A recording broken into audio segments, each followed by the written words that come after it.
Hello, everybody. I'm Connie Locklear. I'm from Pembroke, North Carolina.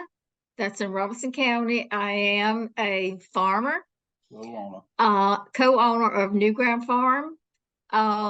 We grow a wide variety of fruits and vegetables, and I like to have pet projects on my farm. So this year, I had some pet projects with some tara and some black and green turmeric and two varieties of rice, the Charleston Gold and the Carolina Gold rice. So those are my pet projects for this year.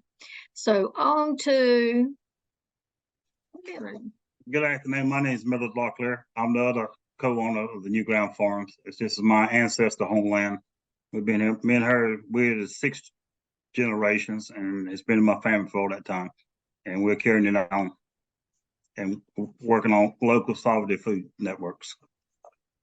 Nice. Awesome. Thank you. And our topic for the day is collard sandwiches. Yes. Okay. Can you give us, I mean, some people will never have heard of a collard sandwich. And so, and this might be going out to lots of different folks. So I think we should start by just having you give or describe a visual of a collard sandwich. Like, what are the key components? What is a collard sandwich? Okay, a collard sandwich is collards that have been cooked and drained with cornbread patties, and the collards is wedged in between them. Some people like the collards just on one piece. Some people like the collards on two pieces with a side of chow chow and fatback or white side meat. So it's like a whole meal. It's not just... That's a whole meal. That's a whole meal. That's all you need. And so, oh, go on, sorry. Go ahead.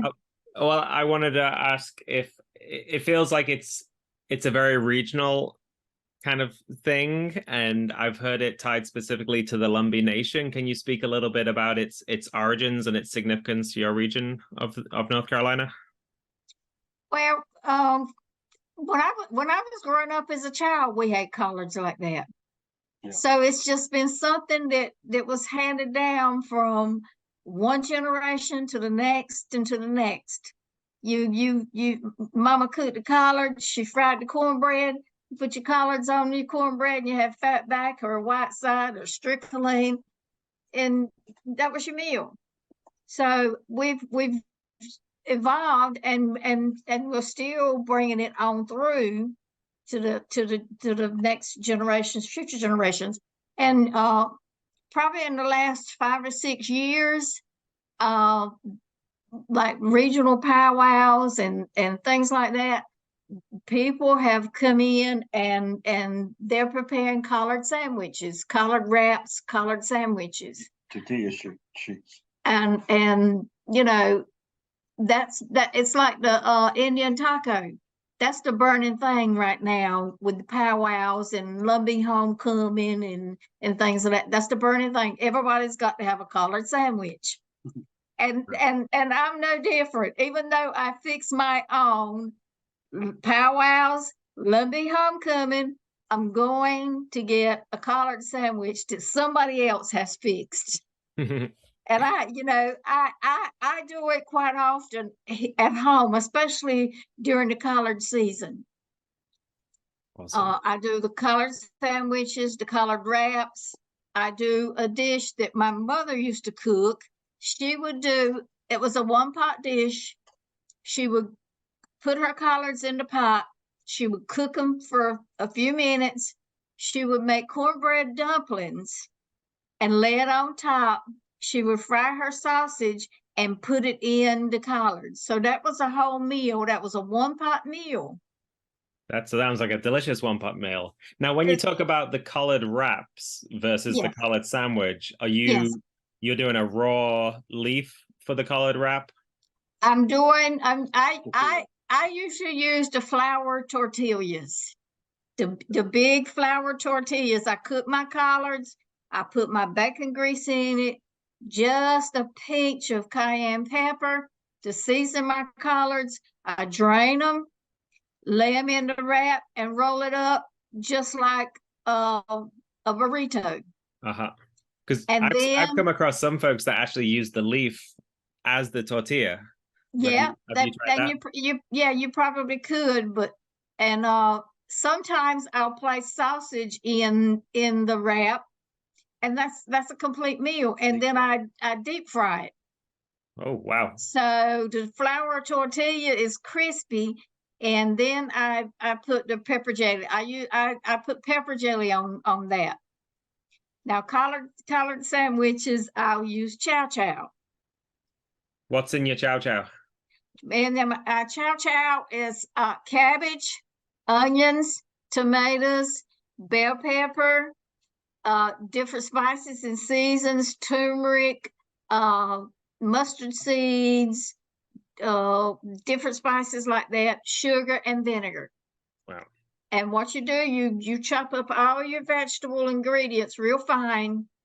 I put them in a huge container, because usually when I make chow chow, I'm making anywhere from 50 jars to 200 jars, because I'm state certified to make and sell chow chow to the public. And then you take your vinegar and your sugar and your spices and bring it up to a boil. Once you bring it up to a boil, you take your spices out of your vinegar.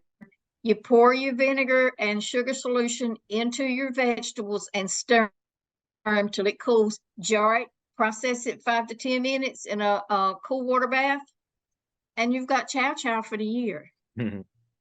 So awesome. Millard, did you grow up eating chow chow? Not chow chow, collard sandwiches. Yes, sir. Just like she was saying. Any differences between yours and Connie's experiences? My mother fried them. Where her mother mostly boiled them, like modern day people is. My mother would boil them for a period of time, and she would put them in a skillet and stir them and fry them, lightly fry them, and that would give you a totally different taste. Yeah.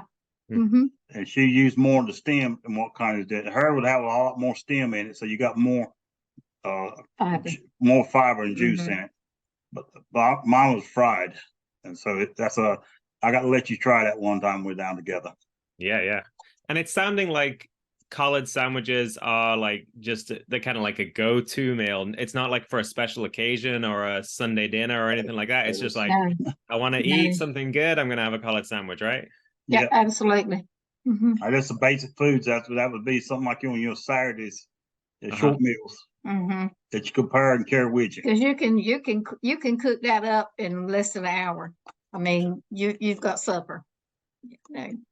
And usually, like with the collards, like during the off season when we're not growing collards, I usually, when they're in season, I'll cook my collards up, put my seasoning in it, my spices, bag them, put them in the freezer, where I've always got collards. I probably put 50 pounds of collards in the freezer last year.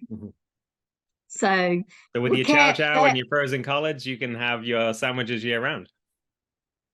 Year round, yes. Absolutely. Do either of you have do you ever have a favorite variety that you like to go to for collard sandwiches, or is it just like any collard works? I do. Now, me personally, I like the Morris head collard. But I've got acquainted with the Lottie collard, and that's a hot topic now. The Lottie collard is running neck and neck with the Morris head collard as far as flavor, texture, tenderness. I mean, so I think they're kind of neck and neck on my list. And you're growing both of them this year, is that right? Yeah, we're growing some of both of them. A few of the Lottie collards, quite a bit of the Morris head collards, and then we've got flash collards for later on in the season when it gets real cold. The flash collards will be able to withstand the colder temperatures better. Yeah.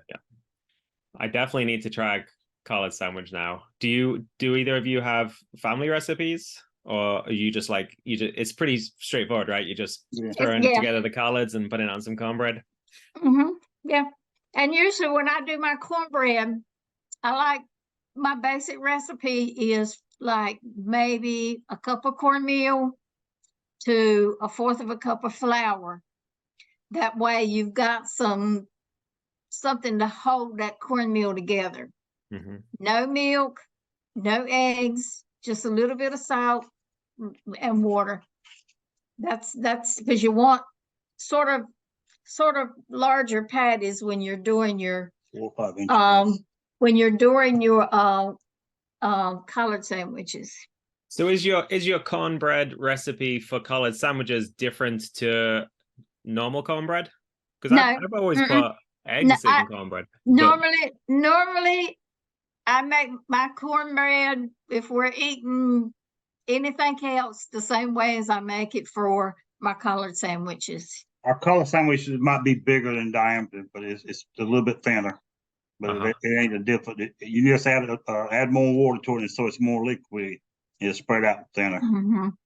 That's how you get the different width on it. okay, yeah, that makes Change sense. the water contents. Do you like doing the open sandwich or the closed sandwich? We add more That- open than More closed. open than closed. Okay. We have a lot more of that, you know. Mhm. The last 2 years, probably the last 2 or 3 years, we've been using the wraps. We've seen that at a festival when we tried it. Yeah. But our children and all them, all our lives have been patties. Mhm.